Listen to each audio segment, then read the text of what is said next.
Jamie Foxx's Netflix special, What Had Happened is a wild ride. It is equal parts inspiring, entertaining, and thought-provoking. It's also a deeply personal look at Jamie's life, especially his recovery from a near-fatal stroke. And it's filled with humor, music, and just moments of really raw vulnerability.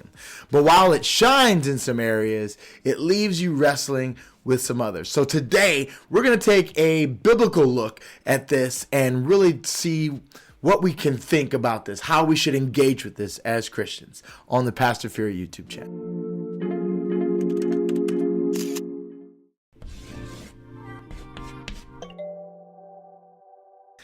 So what's to love about it? First off, Jamie's vulnerability is on full display, and that's something really worth celebrating. He shares openly about his health.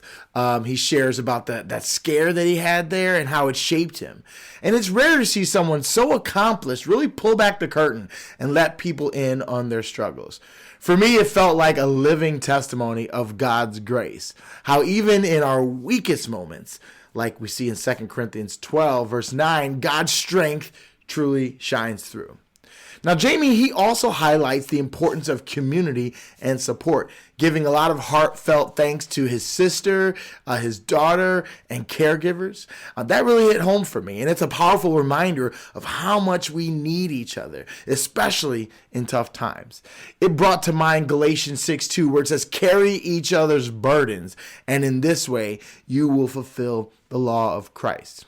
And then there's this spiritual layer. Jamie's gospel moments and reflections on God, they're really refreshing, even surprising to me. Like, you get this mix of church vibes and Hollywood storytelling that's really hard to ignore. He even leads the audience in worship, in what feels like a mini worship session at one point. And he gets real clear on who Jesus is, right? But there's some things that are harder to wrestle with in this. Here's where it gets complicated. For all the gospel-infused moments, man, there's a lot of explicit language and some adult themes that really clash with the same spiritual vibes that he was given. It's like James 3:10 says, out of the same mouth come praise and cursing. That tension made it hard to fully embrace the message sometimes. There's also this sense of self-celebration that we see throughout the special. While Jamie does thank God explicitly multiple times, he spends a lot of time highlighting his own achievements. Now, don't get me wrong, he's been through a lot and deserves recognition, but it sometimes felt like the balance was tipping too much towards self-promotion instead of humility. But that's me, and that's my perspective. But it's not just me. Proverbs 27:2 says, let someone else praise you and not your own mouth. And finally, I think this special, while really it was special, a wonderful one-man show kind of thing, for Christians, it muddies the waters as we're trying to really live out our faith. If we're seeing this as an example, on one hand, it uplifts God's goodness and it's beautiful. But on the other hand, it doesn't challenge us to live to a higher standard. It actually seems to lower the bar. Romans 12:2 reminds us to be transformed, not conformed to the world. And it's that call that really felt missing here, as he's really living and looking still more like the world. And granted, he appears to be newer to this work that God's doing in him. And so I'll give him grace for that. But as we're looking at this as something to engage with as Christians, here's what I would say. For people new to the faith or curious about God, this special could be uplifting. It shows God's goodness and highlights the power of gratitude. But for those of us walking the path of discipleship, it's a bit trickier.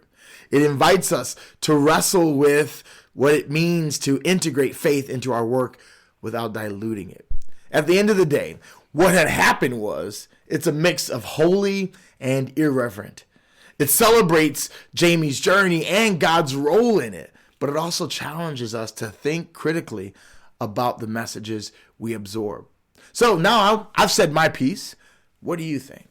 If you watched the special, did you love it? I'd love to hear your take. Did you find it inspiring, challenging, a little bit of both?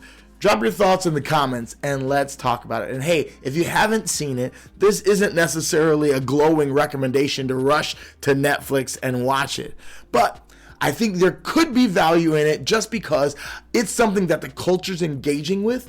And as Christians, I think if we engage with it with wisdom, we can actually get into that conversation and be a part of that conversation with those who may be taking the wrong messages from certain things like this. But either way, I'd love to hear your thoughts on it. And if this type of content is something you enjoy, let me know in the comments. These are the things that I'm trying to discern as I go through 2025 here, whether or not to provide more content like these types of reviews and so on. But either way, I'd love for you to let me know in the comments. Like this and subscribe to it if it's something that blessed you.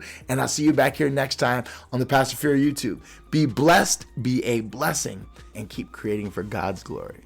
And hey, if you're somebody who's into music production, you might really dig that next video there.